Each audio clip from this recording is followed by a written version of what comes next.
నగరంలోని స్థానిక భక్తవత్సల్ నగర్ నందు గిరిజన భవన్ నందు ప్రపంచ ఆదివాసీ దినోత్సవాన్ని సమీకృత గిరిజన అభివృద్ధి సంస్థ నిర్వహించిన సదస్సులో ముఖ్య అతిథిగా విచ్చేసిన డాక్టర్ పూలి చెంచయ్య మాట్లాడుతూ ఆదివాసీ దినోత్సవం జరుపుకోవడం సంతోషం, కానీ నెల్లూరు జిల్లాకు చెందిన ప్రజాప్రతినిధులు హాజరు కాకపోవడం శోచనీయమని, గిరిజనుల విద్య పట్ల అవగాహన కల్పించాలని, గిరిజన గురుకుల పాఠశాలలను, జూనియర్ కాలేజీలు అభివృద్ధి చేయాలని విజ్ఞప్తి చేశారు.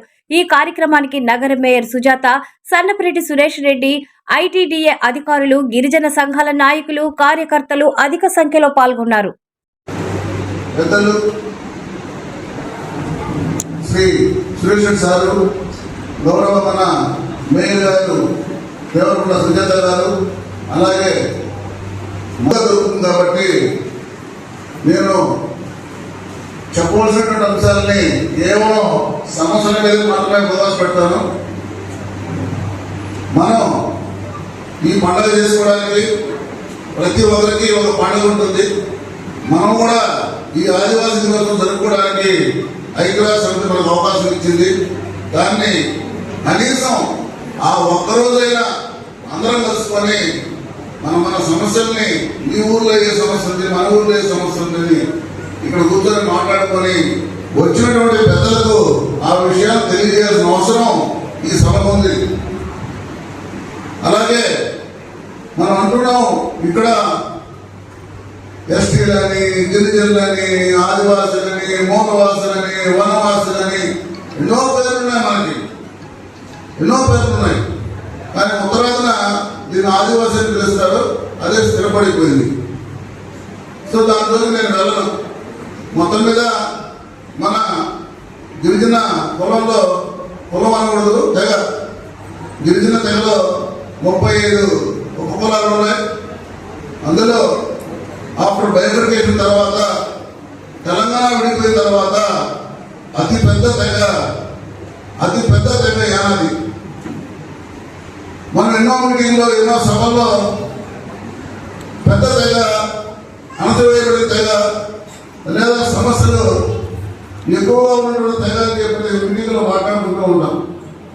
కానీ సమస్యల పరిష్కారంలో మాత్రం చాలా తక్కువగా మనకే అన్యాయం జరుగుతూ ఉంటుంది. కానీ ఈ సమస్యలు కడుపు తెచ్చుకుంటే కాలం మీద పడినట్టు మనకు తప్ప ఇంకెవరికైనా సమస్యలు లేవు. ఎన్నో సమస్యలు. ముత్తుకూరు దగ్గర శ్రాపుకొని 3 బిడ్డలు తెచ్చిపోయారు. ఇప్పుడు కూడా మనం ఆ గిరిజన ప్రాంతాలకు వెళ్తే ఆ చిన్న అప్పుడెప్పుడో కట్టినటువంటి ఆ క్వార్టర్స్ లో 3 కాపురాలు ఉంటారు. ఎప్పుడు పడిపోదో తెలియదు. ఒక ఇంట్లో సూర్యరశ్మి డైరెక్ట్ గా పడతా ఉంటుంది. ఇది ఒక నివాసాలకు సంబంధించి ఫైనాన్స్ ఉంటుంది. ఇక మన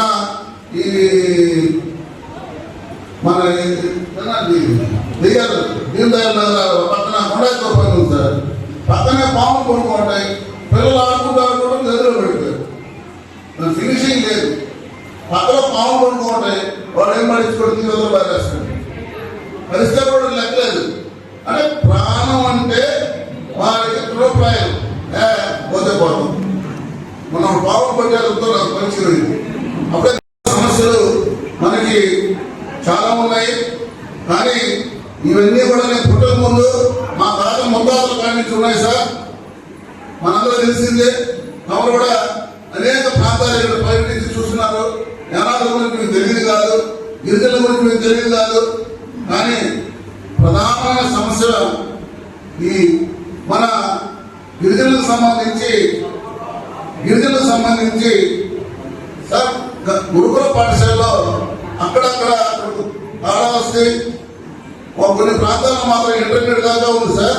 మిగతా దగ్గర ఇంటర్నెట్ లేదు సార్. మేము నిర్వహించిన సర్వేలో మేము విద్యా చేతన యాత్రలు పెట్టి, గిరిజన విద్యా చేతన యాత్రలు పెట్టి పనులకు వెళ్తే వాళ్ళు చెప్పే మాట ఏంటంటే ఇంటర్ దాకా పోతారు, ఇంటర్ నుంచి మానేస్తారు.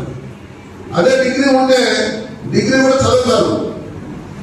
కానీ డిగ్రీ లేదు కాబట్టి మానేస్తారు. ఇంటికాడ పెళ్లి అయిపోతే ఆమె చదువు అక్కడే ఆగిపోతుంది. అవగాహన చాలా తక్కువగా ఉంటుంది. సో మా రిక్వెస్ట్ ఏంటంటే ఉన్నటువంటి జూనియర్ కాలేజీలని అప్డేట్ చేసి డిగ్రీ కాలేజీగా మారిస్తే కొంత శాతమైన చదువుకుంటారని మా ఆశ. అలాగే ప్రభుత్వం దగ్గరికి అనేక సార్లు మా రిప్రజెంటేషన్ పంపించినాం.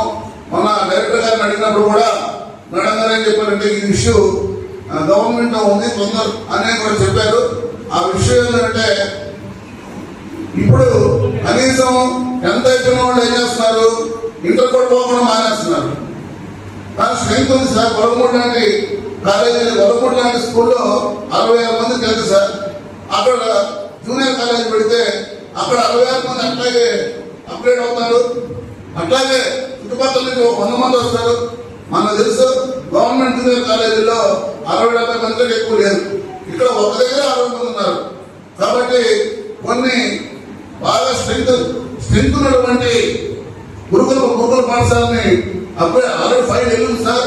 తమరు కూడా ఏదో ఒక సమయంలో ఈ జూనియర్ కాలేజీలని పెట్టించడానికి ఆల్రెడీ 5. మీరు ఒక మాట ఏదో సందర్భంలో మీరు కలిసినప్పుడు ఇక్కడ నేను అంతా మన ఆదివాసీ దినోత్సవానికి వెళ్ళినప్పుడు అక్కడ వాళ్ళకి మాటలు చెప్పారు. దీనికి సంబంధించి ఏమంటే మీరు కొంచెం పరిష్కరించడానికి ప్రయత్నించాలని చెప్పి తమ వంతుడు కృషి చేస్తారని చెప్పి మా